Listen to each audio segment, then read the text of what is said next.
Comoção, velório e enterro de adolescente morta pelo ex-namorado atraem quase 30 mil pessoas em Santo André. Mãe de Eloá diz que perdoa o assassino da filha. Polícia aguarda a recuperação da principal testemunha do assassinato para fazer a reconstituição do crime. E nos estúdios, a psicóloga Silvia Malamude ajuda a traçar o perfil do assassino Lindenberg Alves. Você confere isso e muito mais a partir de agora. O NGT Notícias está no ar.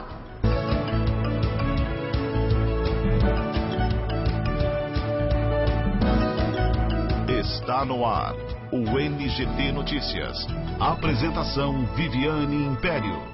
Olá, eu sou Viviane Império e você está sintonizado na NGT, TV que a gente vê.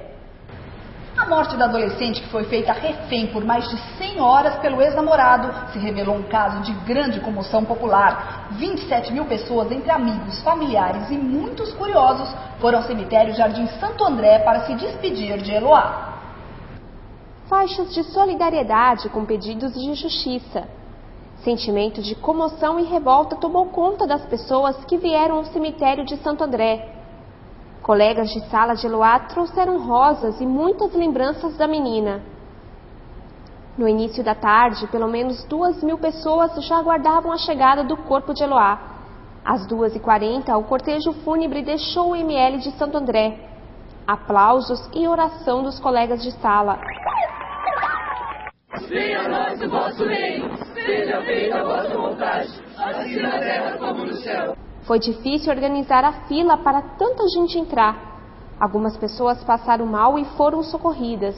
No fim da tarde, a família de Eloá teve alguns minutos de privacidade. Ao lado do caixão, a mãe da menina recebeu o apoio dos parentes e da família de Nayara, amiga de Eloá, sobrevivente da tragédia.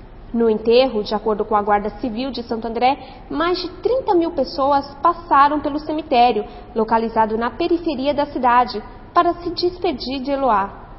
O sepultamento aconteceu às 9 horas, como estava programado. Durante o velório, a mãe de Eloá, Ana Cristina Pimentel, agradeceu as manifestações de apoio e disse que perdoa Lindenberg, mas quer justiça. Em recuperação no hospital, Nayara chorou bastante e ficou abalada com a morte da amiga. Queria ir ao velório, mas foi desaconselhada pela equipe médica. De acordo com o hospital, o estado de saúde de Nayara é estável e ela deve ter alta na próxima quarta-feira. A Polícia Civil deve tomar depoimento da jovem no mesmo dia em que ela receber alta hospitalar para explicar os últimos momentos antes da invasão da polícia no apartamento. É com você, Viviane. E voltamos a falar sobre o desfecho trágico do mais longo caso de sequestro em cárcere privado do país. A partir de agora, você vai tentar entender o porquê deste crime. O que leva um jovem a invadir o apartamento da ex-namorada armado e fazê-la refém por quase 5 dias. Será que podemos mesmo chamar de amor esse sentimento que pôs fim à vida de uma menina de 15 anos? Para esclarecer estas e outras dúvidas, recebemos nos nossos estúdios a psicóloga e terapeuta Silvia Malamude. Olá, Silvia, um prazer recebê-la. Olá, um prazer estar aqui com você novamente, com vocês. Silvia, antes de esclarecer qualquer uma dessas dúvidas, eu queria que você contasse para nós vimos aí a matéria de abertura do jornal, que é a comoção que teve este caso de Santo André. Quase 30 mil pessoas passaram pelo enterro e pelo velório da jovem Eloá. Por que casos assim comovem tanto as pessoas? Pois é, o que eu vejo é que as pessoas todas, em geral, elas se sentem agredidas com uma situação que realmente foi extremamente agressiva, né? E a questão fundamental é que todos nós, seres humanos, nós temos aspectos extremamente agressivos, extremamente violentos dentro da gente. Então, quando isso daí rasga de uma maneira totalmente anômala, então a gente vê até onde o ser humano, né, pode chegar. E eu acho que esses pontos são pontos assim que assustam as pessoas, porque esses conteúdos estão dentro de todos nós. Óbvio que a maioria das pessoas tem uma boa formação, né, que dificilmente um conteúdo assim tão irracível, um conteúdo assim tão agressivo vem à tona. Mas a impulsividade está dentro de cada um. Então, quando a impulsividade ela entra dentro de um campo, de uma anomalia, de algo selvagem como isso, óbvio que vai afetar a todos. E existe uma coisa que a gente chama de projeção. Então a gente vai pensar como que isso daí poderia quem sabe, acontecer com o filho, com um parente nosso. Essa é a razão da pessoa se comover tanto a ponto de ir, uma pessoa desconhecida, a ir ao cemitério, ao enterro? Olha, eu acho que são vários aspectos. Eu acho que um deles é esse, um deles é ficar na degradação humana, de ver até onde o ser humano pode chegar. Então, é um inconformismo geral da população. E você vê, há pouco tempo atrás, nós tivemos outros fatos que não foram menos absurdos no sentido da degradação humana como esse. A gente teve o caso desses 2 irmãos que foram brutalmente assassinados pelos pais, e eles já tinham avisado que eles estavam sendo torturados. A gente teve o caso da Isabela, da menininha, né? Então, o que eu percebo é que esses casos que deixam a população totalmente inconformada, totalmente atônita, eles acontecem. Depois, não é que banaliza, porque a gente pode erroneamente achar que isso daí banalizou. Acho que não banaliza nunca. Nós sempre vamos ficar escandalizados. A coisa é o processo psicológico. Ele chega num tempo que a gente não suporta. Então, entra para o inconsciente. E a gente vai levando a vida do jeito que, dentro de um padrão de normalidade. Quando acontece novamente nós somos acordados para as possibilidades existenciais de todo ser humano. E aí nós nos escandalizamos com o não humano dentro do humano. Perfeito, doutora, a senhora continua aqui nos estúdios, acompanhando o telejornal, a gente volta a falar a qualquer momento. Lindenberg Alves foi transferido de penitenciária na noite desta segunda-feira. Mesmo sozinho em uma sala de 9 metros quadrados no CDP de Pinheiros, o assassino de Eloá foi hostilizado pelos demais presos e, por segurança, teve de ser transferido. Lindenberg foi transferido do CDP de Pinheiros para a penitenciária de Tremembé, no interior do estado, onde também está preso Alexandre Nardoni, acusado de ter matado a filha Isabela, de 5 anos, em março deste ano. O prazo de conclusão do inquérito é de 10 dias e Lindenberg vai responder por homicídio e dupla tentativa de homicídio, segundo a polícia. Doutora, afinal, o que se passa na cabeça de um jovem como Lindenberg, que rompeu o relacionamento e tentou voltar cometendo um crime aí para tentar voltar ao relacionamento? O que acontece? Essa pessoa não está preparada para a rejeição? Então, aqui o que ficou bastante evidente é um sentimento de posse, uma dificuldade de lidar com a perda afetiva. E a gente pode somar a isso tudo assim, uma mídia assim, enorme que invade a cabeça desses jovens que nem estão formados ainda, né? Psiquicamente não estão bem formados.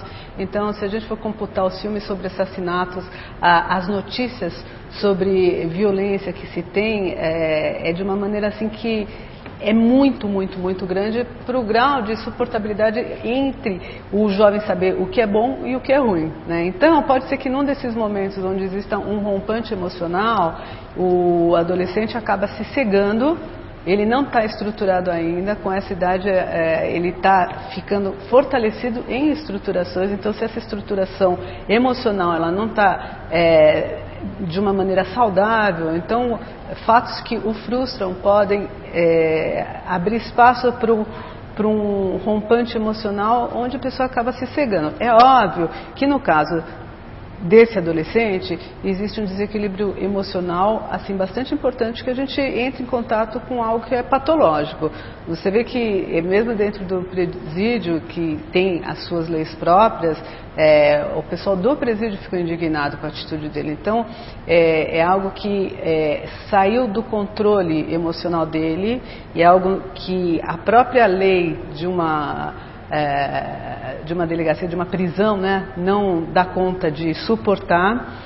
E é o que acontece muito com os adolescentes de hoje, que além desses filmes que assistem, além da mídia que acontece, eles estão com dificuldade muito grande de saber o que é lei, porque é uma geração que pode tudo.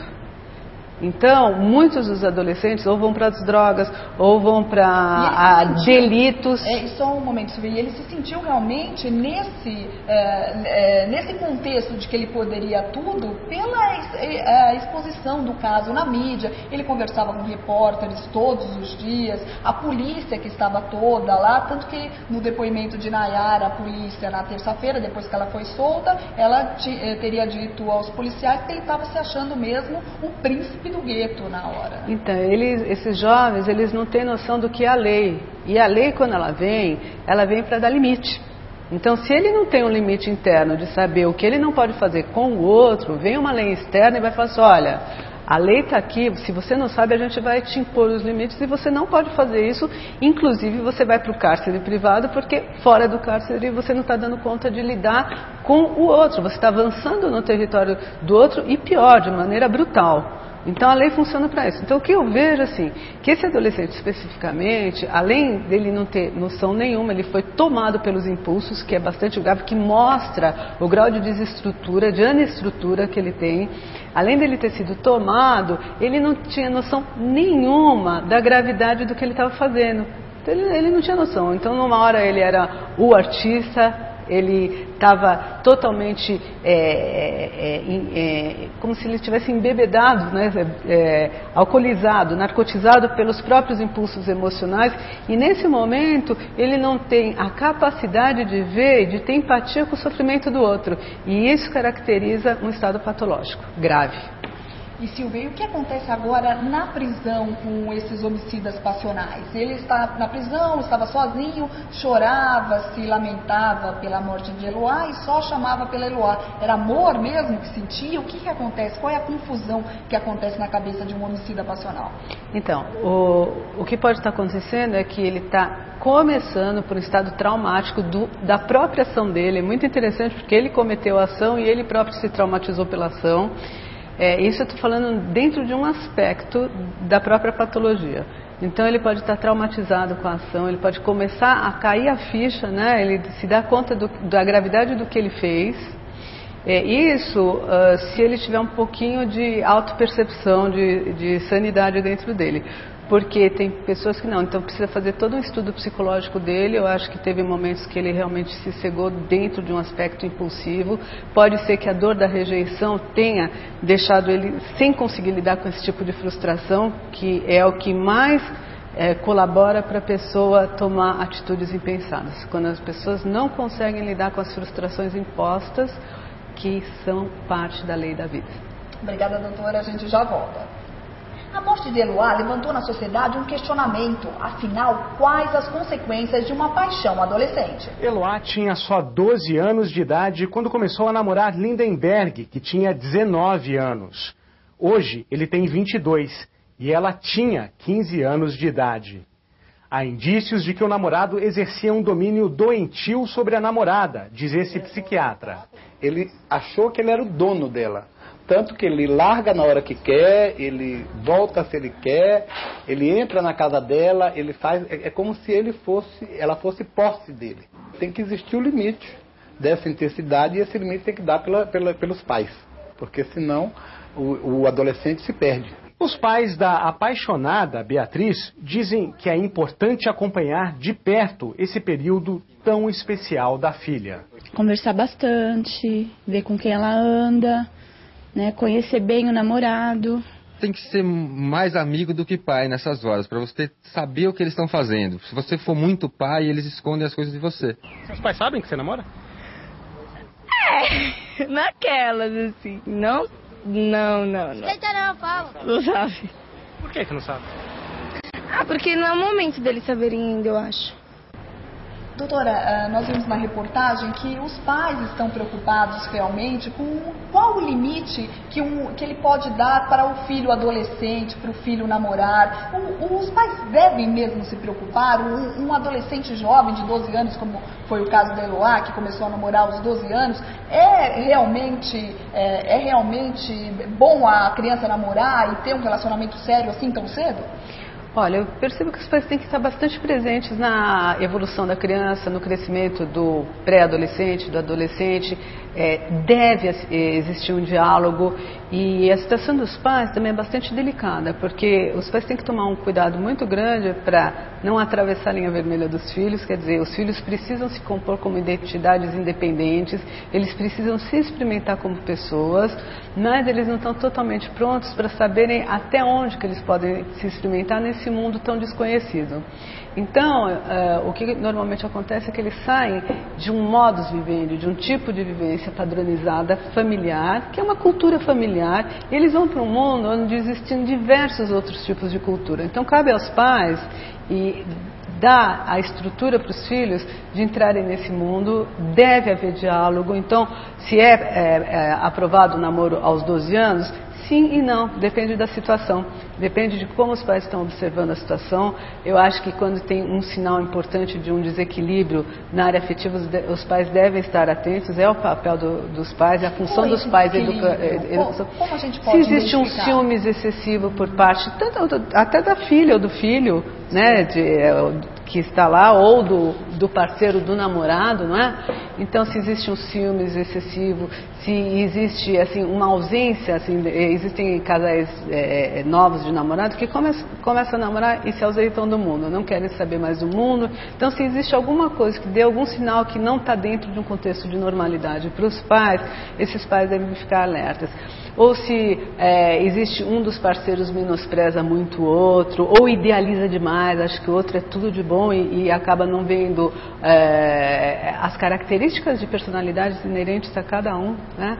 Então, se sai um pouco da realidade, então eu acho que os pais devem estar bem atentos quanto a isso. E também os pais devem tomar muito cuidado, por isso que eu falo que é uma posição assim, bastante delicada, de não ficar muito em cima dos filhos, porque os filhos devem e precisam se experimentar nesse mundo.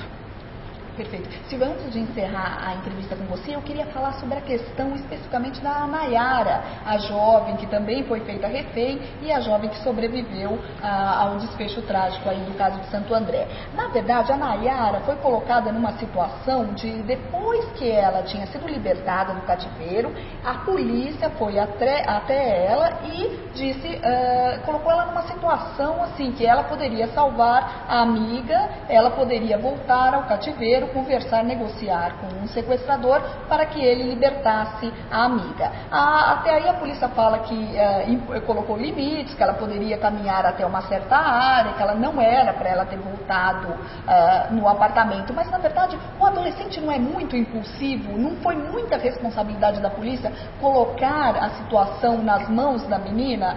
Você acha que uma jovem de 15 anos tem a responsabilidade mesmo, ela aguenta o tranco de tentar ter a responsabilidade de salvar a amiga? Eu acho que emocionalmente, psicologicamente é muito danoso esse tipo de experimento, porque se ela consegue supostamente convencer esse moço, eu não sei ela sai vitoriosa e vai saber que caminhos emocionais que o psiquismo dela vai levar a ponto dela sentir, bom, eu peguei um quase assassino, uma pessoa que estava sequestrando a minha amiga e eu consigo dar a volta por cima muito bem, mas mesmo assim a gente não sabe para onde que vai. Agora, pensando no oposto, na situação de fracasso que aconteceu, a gente pode pensar o dano emocional que pode ter ocorrido para essa menina. É isso que eu queria comentar agora, como que ela pode superar esse trauma? Então, eu penso que seria extremamente necessário um auxílio terapêutico, extremamente, porque é uma moça que tentou fazer a jornada do herói, que a gente fala, né? Tentou com todas as forças que uma menina de 15 anos tem, né? E ela não deu conta disso, porque existe um outro que independe dela e que tem todos os componentes psicológicos, patológicos daquele momento. Então, até ela entender isso daí, além da cena criminosa que ela viu, né, a cena violenta que ela viu, que com certeza vai ficar na memória dela por muito tempo, e como que isso daí vai irradiar em todas as áreas da vida dela, é um caso assim, bastante importante de ter um auxílio terapêutico assim, de extrema importância, porque ela pode entrar numa depressão, ela pode negar a história, que é um mecanismo de defesa, negar a realidade do que aconteceu, e todos esses pressupostos são danosos para o psiquismo.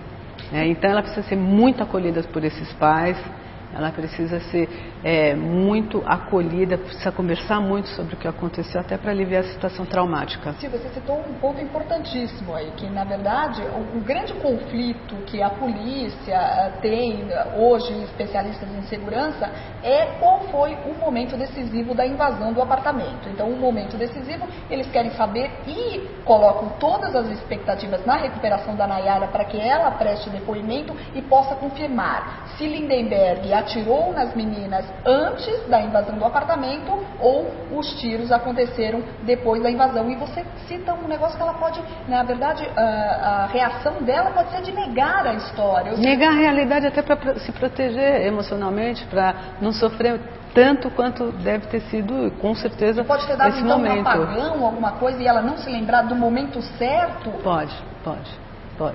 Então, de repente, a expectativa da polícia em cima de um depoimento pode ser fracassada. É uma possibilidade. Eu acho que há de se pensar muito, assim, eu sei que a polícia está corretíssima em querer saber como foi que aconteceu, mas jamais deve se esquecer que existe um ser humano e que esse ser humano tem 15 anos de idade.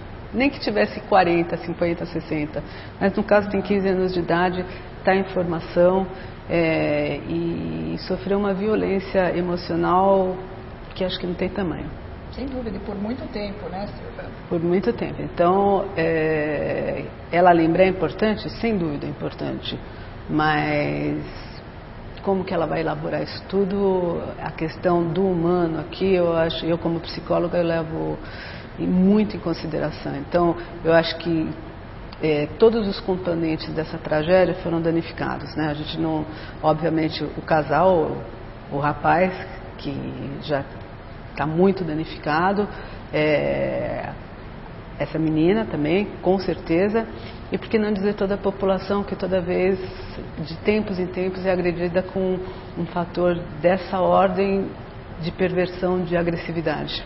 Perfeito. Silvia, queria agradecer muito a sua presença aqui no NGT Notícias, foi muito esclarecedora e muito obrigada. Obrigada a vocês. E no próximo bloco você confere as negociações entre a Polícia Civil de São Paulo e o governo do estado. E mais, motorista que matou o empresário Sendas no Rio diz que disparo foi acidental.